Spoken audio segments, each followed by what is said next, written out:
Hey, beautiful people. Angela Renee, the creative doula. All right, let's get into it, y'all. We're on chapter 7.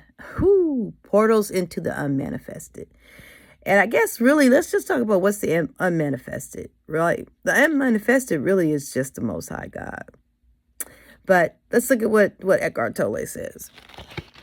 The unmanifested is the invisible source of all things, the being within all beings. Call it what you will, source, universe, whatever. That's the unmanifested. It's beyond form, beyond time, beyond the mind. The essence of life that's always present.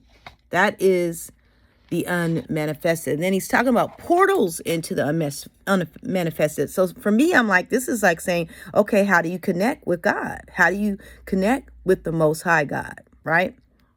So he goes through it, and he actually does have subtitles.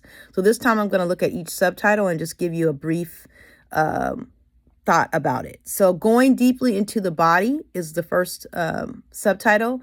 And basically, he gives you examples of how to go into the body, right? And use it as a portal to connect us to the present. And that's why I'm telling you guys to read the book. I'm not going to give you examples of that. We'd be here way too long. And then someone asked a question about the source of chi. And he explained that, well, they asked if that was the unmanifested. He was like, no, it is not. It is basically it's the bridge between the outer you and source, which is the unmanifested, right?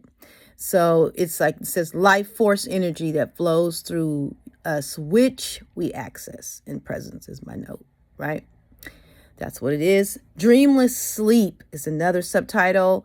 He talks about that we all, when we get into this certain level of sleep, when we quiet our mind and we have this undisturbed presence, we connect to the unmanifested, but we don't do it consciously, right? He talks about how too that rest, right, that sleep is more important than food and water, right? Because in that moment we know the truth. Like he said, Jesus didn't say that the truth will set you free. That's what we say. Jesus said, you will know the truth and the truth will make you free.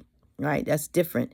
And to me, that's that connection. That's a relationship with the Most High that I talk to you guys about all the time. And I think it's so important that you have that relationship. And then he goes into other portals. And I like that. There's, in other words, other ways to connect with the unmanifested. He talks about art, nature, profound stillness. I have found that through deep worship, I get there. And it's beautiful. There's so many ways to connect. There's so many other portals, but you're going to find it when you are acknowledging just the pure beauty and essence of a thing, right? And then silence. Silence was another topic. He said silence is, well, here's my take on it. Absence of mental noise and external distraction. And I'm going to tell you, it was something about the way Eckhart Tolle shared the wisdom here that helped me to silence the noise. In fact, I text to a good friend of mine. I said, there's no more noise. And once we talked, he got it because he was confused. And then of course, he finally, after he saw how I was elevating, he finally started reading the book. And he was like, oh yeah, thank you. And I'm sure he's sharing it with all his peoples. And then space. Space is that stillness and emptiness within and around us, right? And I have a note here that says reflects the essence of the unmanifested. That space. And then he went a little further into the title, which said the true nature of space and time. So in my notes here say space and time, when observed without the mind filter, right, are fluid and interconnect a part of the unmanifested, right? Yeah, space and time. If you can not try to explain space and to try to find and try to put things in space, like he talked about a lot, like how when people are trying to like have these theories to try to understand and explain space, and all they do is get in the way of just understanding space until it just experience space, right? In time, and when it's unobserved without the mind, that's the true nature of space and time. You just have to be in the presence of the unmanifested to experience space and time. It's beautiful. Conscious death, y'all. That's when you basically are aware that we're not going to always be here, right? There's an impermanence of everything into everything, right? But it's a deep awareness of our impermanence. Our essence transcends physical death, connects us to the eternal. I'm going to share a quick little story because I literally just lost a good friend on Monday. It was totally out the blue. The person was not old. Beautiful being too, and I know that he and his spirit is flying high right now. But he is missed, dearly missed. His mother is still with us.